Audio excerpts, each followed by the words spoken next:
Ce congrès a été imaginé, organisé par Novabuild et Alliance HQE-GBC. Je peux vous dire que leurs deux présidents et l'ensemble des équipes mais frétillent depuis qu'ils voient les inscriptions grimper. Alors, j'appelle ici sur scène leurs deux présidents, Laurent Rosset et Philippe Vandemal, sous vos applaudissements. Laurent, voilà. Première question, et question essentielle, pourquoi vous avez voulu réunir tous ces professionnels? Quel est le sens? Qu'est-ce que vous voulez qu'il se passe ici pendant 2 jours? Oui, effectivement, quand on a imaginé Cities to Be, on s'est dit qu'il faut aller au-delà des bonnes intentions. Il faut vraiment passer à l'action et puis prendre en compte l'urgence climatique. C'était ça au départ les maîtres mots.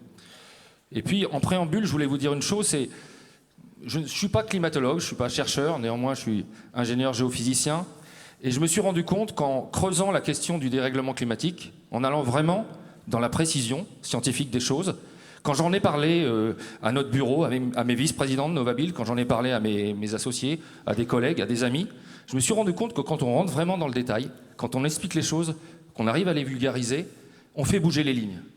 Il se passe que les gens acceptent de se mettre en mouvement et de considérer la question en profondeur. Alors, on vous écoute sur ce constat que vous avez fait. Alors, le premier constat fondamental, c'est qu'il faut vraiment écouter ce que nous dit la science. Écouter en profondeur et prendre conscience de ce qu'elle a à nous dire au niveau des dérèglements que nous avons atteints et aux enjeux que nous avons devant nous. Et cette prise de conscience, elle commence d'abord, ça dure 8 slides, vous allez voir, j'ai essayé de faire court pour essayer de vous résumer la situation. Ça commence par une prise en compte de l'échelle géologique des temps. Il y a 2 paramètres qu'il faut avoir en tête. C'est que, d'une part, le processus que l'homme a engagé depuis 1850 est d'une rapidité et d'une violence incroyables. Le deuxième élément qu'on peut savoir aussi, c'est que la science aujourd'hui nous donne le climat sur 3 millions d'années en arrière, c'est-à-dire on revient à l'Australopithèque, au moment de Lucie. On connaît exactement les niveaux de température qu'il y avait en moyenne sur Terre et les niveaux de concentration en CO2 dans l'atmosphère. Et là, on se rend compte de 2 choses.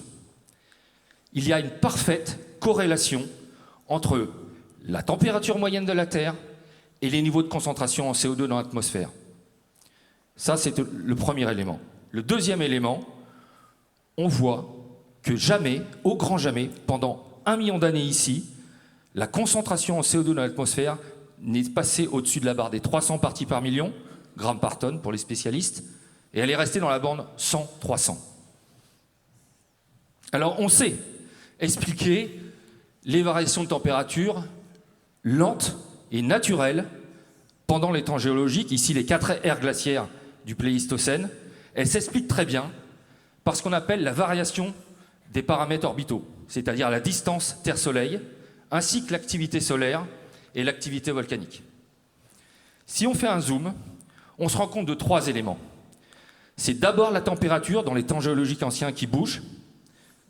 Ensuite, c'est le CO2 qui est dégagé dans l'atmosphère, lentement, très lentement, parce que les océans s'acidifient et le CO2 y est moins soluble. Et il y a un retard sur cet effet-là, environ de 800 à 1000 ans. Et puis, le troisième élément, effectivement, c'est que l'effet de serre n'a pas disparu. Bien sûr, c'est un phénomène physique. Quand vous avez un excès de CO2, au bout d'un moment, ça va amplifier l'augmentation des températures, même si ce n'est pas l'origine. Il y a ce qu'on appelle une rétroaction, forçage radiatif pour les spécialistes. On bloque le rayonnement infrarouge. Les 2 éléments se superposent. Ce qui a changé brutalement depuis 150 ans, avec les activités humaines, ont 3 conséquences. La première, c'est qu'il y a eu inversion du phénomène. Aujourd'hui, ce sont les activités de l'homme, anthropiques, qui font qu'on émet énormément de CO2 dans l'atmosphère. Ce ne sont plus des mouvements naturels de température à l'échelle géologique. Ça, c'est le premier élément. Le deuxième élément, c'est que cette augmentation est fulgurante. 150 ans, figurez-vous, comparé à 1 million, c'est comme 10 secondes en 24 heures. Le troisième élément, c'est que les niveaux atteints sont sans commune mesure. La Terre n'a pas connu une telle concentration en CO2 dans son atmosphère depuis 3 millions d'années, au moment de l'apparition des Australopithèques Lucy. Et pire, nous avons atteint un record historique le 15 mai dernier, avec 415 parties par million. Alors, donc on comprend que tout s'est accéléré subitement, vous dites l'échelle de 3 secondes par rapport à 24 heures, et que nous y sommes pour quelque chose. C'est quoi l'impact? C'est quoi les conséquences? Alors si on zoome à nouveau, effectivement, les conséquences, on est directement concerné. Parce que je vous ai dit, il y a inversion du phénomène, mais il faut avoir 2 notions en tête. Tout d'abord, la rétroaction sur la température, quand c'est le CO2 qui monte, c'est 50 ans. Depuis 1850, depuis que l'homme émet du CO2 dans l'atmosphère, la température moyenne de la Terre, qui comprend celle des océans et celle des parties terrestres, n'a augmenté que de 0,8 à 1 degré. Autrement dit, les canicules de cet été ne sont que des prémices de la bombe à retardement climatique qu'on a injectée dans l'atmosphère. Ça, c'est la première notion. La deuxième notion, c'est que la Terre, le monde, les hommes, n'ont absolument pas baissé leurs émissions de CO2, contrairement aux engagements de la COP21 à Paris, et y compris la France. Ce qui fait dire au GIEC aujourd'hui que nous sommes sur un scénario émetteur.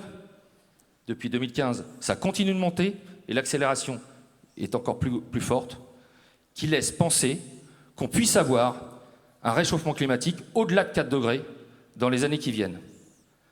Alors on sait ce que c'est le climat de la Terre en période froide, période glaciaire, ici le Vurmien supérieur, il y a 20 000 ans, avec 5 à 6 degrés de moins. C'est 1 km de calotte glaciaire sur toute l'Europe du Nord, toute l'Amérique du Nord. C'est aussi des mers qui sont 100 mètres plus basses. On sait malheureusement aussi ce que c'est que la Terre dans un climat chaud. C'est il y a 3 millions d'années, quand l'homme, Homo australopithèque Lucy, apparaissait. Ce sont des températures beaucoup plus élevées, une Terre beaucoup plus hostile, les mers étaient 15 mètres plus hautes, il n'y avait plus de glace au pôle Nord et des arbres poussaient en Antarctique. Alors oui, on a voulu It is to be parce que nous sommes en première ligne. Nous devons réagir. Il faut à la fois prendre la mesure des choses, comme on vient de le voir, freiner au maximum pour atténuer, mais d'ores et déjà, acter le fait que le réchauffement va arriver et il faut adapter nos villes pour que nos enfants, nos petits-enfants, puissent encore y vivre décemment dans les années qui viennent. Merci Laurent.